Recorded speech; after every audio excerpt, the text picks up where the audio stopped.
Hello and welcome to Unacademy IAS, a one stop destination for all the English medium civil services aspirants. Today, the Ministry of Statistics and Program Implementation has come out with the new GDP series. What are the important changes and why these have been done? Let's decode in this session. Before I start, here is a very important announcement.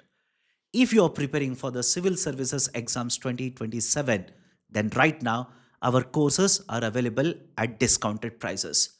For a 12 months course, you will get access to the recorded session, live session, reading material, prelims, mains test series, etc. at a price of 19,999. Those interested to enroll, check out the details by clicking on the link provided in the description below. Now, let me start the discussion. The first very important change announced by MOSPI, Ministry of Statistics and Program Implementation, and specifically under that NSO, is change in the base year. Until now, the base year for the calculation of GDP was the 2011 and 2012. Now, this has been changed to 2022 and 2023.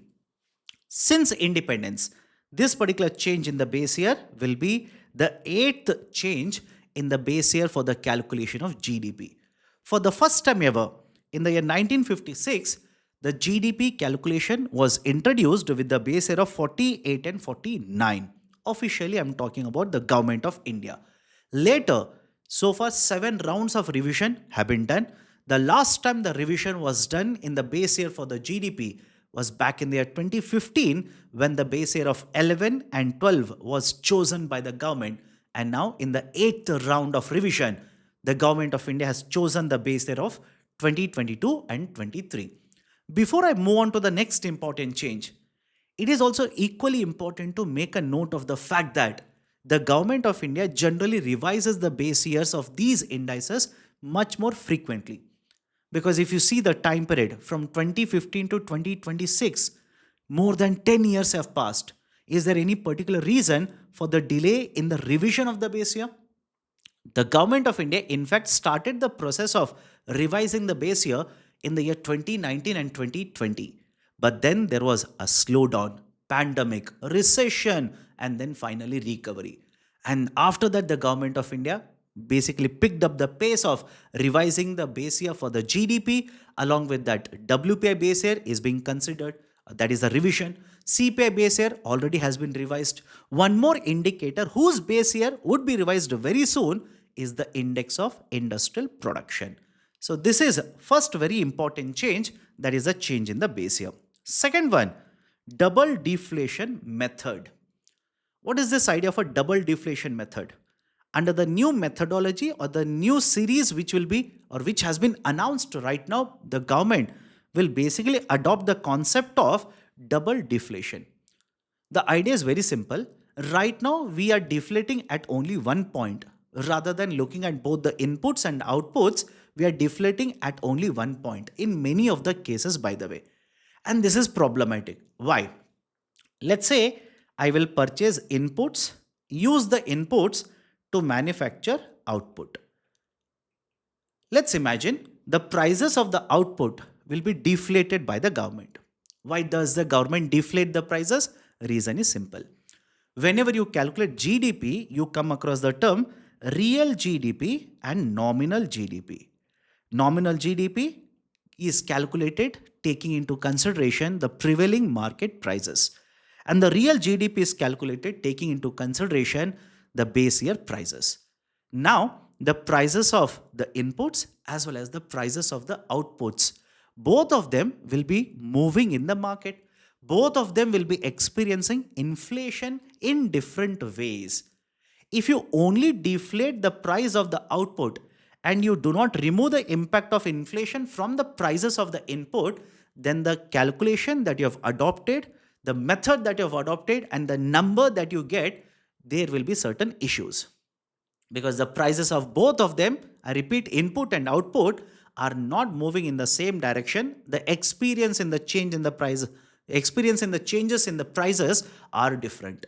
So what is the NSO doing now? We will use a double deflation method completely under the new methodology.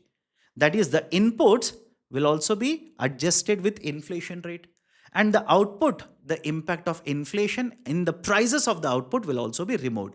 This is essentially called as a double deflation method, introduced now. Earlier also it was there, but under the new methodology or the new series, this will be adopted, right? The double deflation completely will be adopted. Now, one more very important point to make a note of in the calculation of GDP is there is a concept of a GDP deflator. Right now, the GDP deflator that is being used is a WPI, and even under the new GDP, that is under the new measure or new series of the GDP, WPI will be continued to be used as a GDP deflator. But one very important change that the NSO has announced is now the basket that will be considered for calculation of a deflator in this context or usage for measuring the changes in the prices, etc. The basket until now was having 180 products, 180 level data indicators were used. Now 600 products, 182 600 data indicators will be used under the double deflation method. This is one more very important change. But before I go on to the third one, here itself, please make a note of it. You have rebased GDP. Now a new base year has been introduced. But for the WPI, still you're using the same old base year, 2011 and 12. This will be one of the important causes of concern regarding even the new GDP measure. But having said so, I've already told you the government of India has already set up a committee. Ramesh Chand committee has been set up. Very soon, this particular WPI will also be rebased. And so these are certain important changes in the context of pricing, in the context of the base year. Next one, discrepancy issue. What is the basic idea for discrepancy here? GDP can be calculated using output method. It is calculated using income method. And the third one, it is calculated using expenditure method. But the problem arises because, listen to me carefully, we mainly focus on the first as well as the second method here. That is the output, that is through production value method as well as the expenditure method. We calculate GDP using both of them. Theoretically, when you calculate GDP using either one of the three or all the three, the GDP numbers should be same, one and the same. That is what the theory says. But in reality, what happens is there are certain lacunae in terms of data collection. In certain cases, the data completely may not be acquired by the statistical department. In some cases, there might be over-reporting of the data, under-reporting of the data. There is a presence of large informal economy as well in India. That is the precise reason you calculate GDP through production method and you calculate GDP through expenditure method. Theoretically, the values under both of them should be one and the same. But in reality, what happens is the value under both of these methods differ. There is a slight difference. But now the question arises, which is more credible between both of them? Which is more credible? MOSPI simply says the first method, that is the production method, is more credible for me. So what they do is, under the expenditure method, they introduce a component called as a discrepancy, which is now used in order to ensure that the GDP number under the expenditure method is made one and the same as it is in the output method. This is basically the idea of a discrepancy. But understand the problem here. The problem is, if the value of the discrepancy is higher, then there are certain questions raised regarding the validity of the data. There are certain confusions that will be created because is the expenditure side facing certain issue or is the production side facing certain issue? Supply and consumption. These are the two sides. Which side is doing well? Which side is not doing well?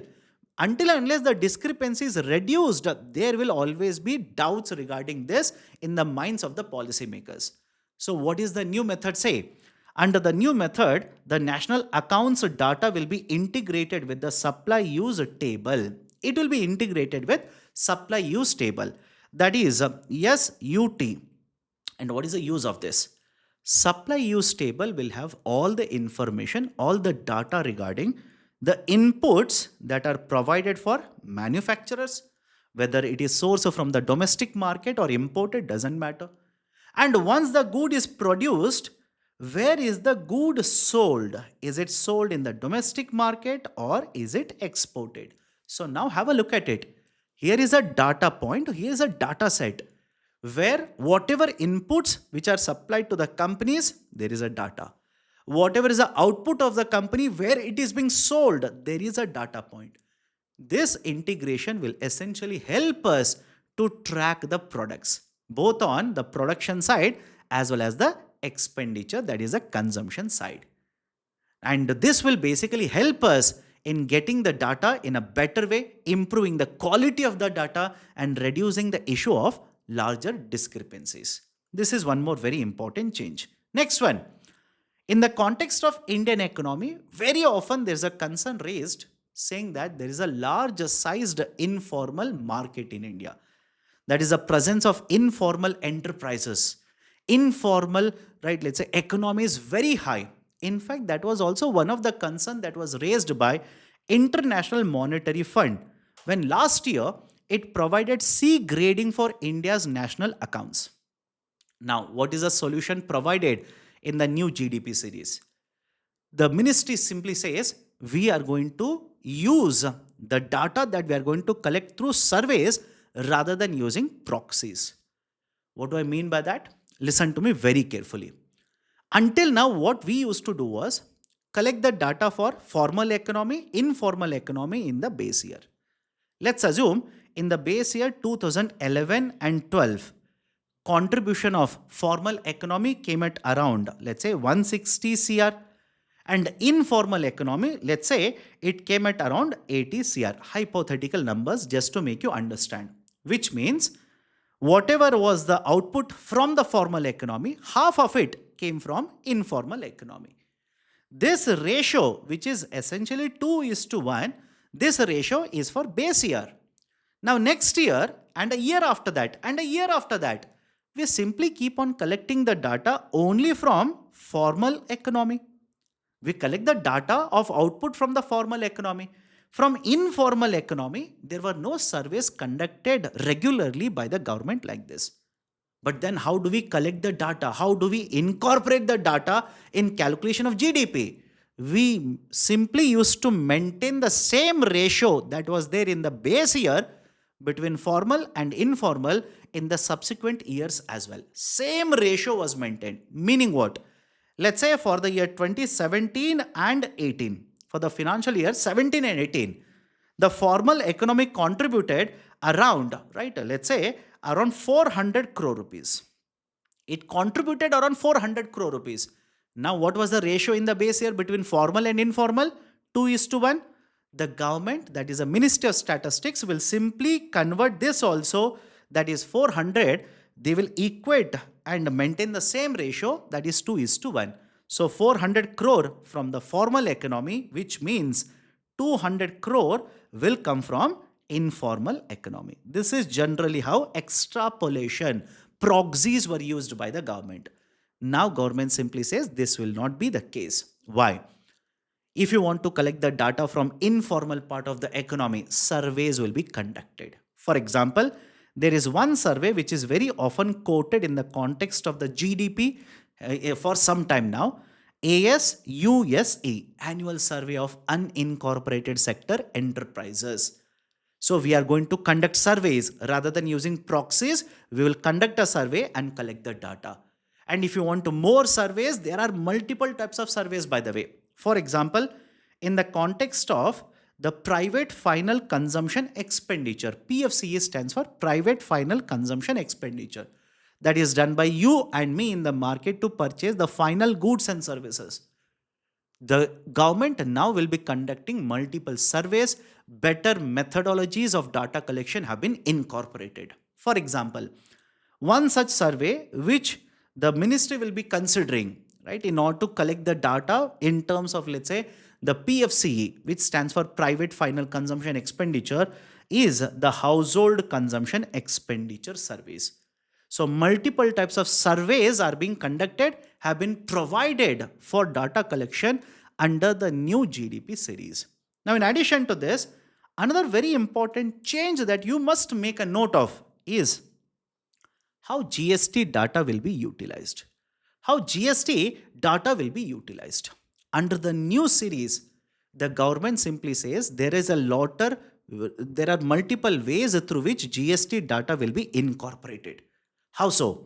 GST, by the way, was introduced from 1st July 2017, and the new GDP series, earlier one, not the today's one, the earlier one was announced in 2015. So after the new series was announced, GST was implemented. So the utilization of the GST data was not done completely in the calculation of GDP. And that is in the methodology of GDP. Now government simply says, one, GST data will be utilized essentially to calculate quarterly accounts of GDP as well as GVA, and for many of the sectors, annual data will also be used, or annual data will also be calculated using the GST data. For many of the regions, in order to find out what is the output in the regions, multiple regions, and how private corporations are functioning, right? Whether these private companies are contributing in terms of production or not contributing, etc. For many of these particular purposes, now GST data will be utilized by the government. This is another very important change that has been incorporated. So, in a nutshell, these are the most important changes that have been incorporated by the NSO, or Ministry of Statistics and Program Implementation, in order to come out with the new or the latest GDP series. Now, here is a question. I want all of you to solve the question and tell me what is the correct answer to the question in the comment section of the video. There are three statements. GDP is published by NSO. It includes all the goods and services produced by the residents. Higher GDP guarantees higher standard of living for the whole population. How many of the statements are true? Do let me know the answer to this question in the comment section. If you have liked the discussion, do not forget to hit the like button. And if you're yet to join our YouTube channel, kindly do it right now. Thank you. Have a great day.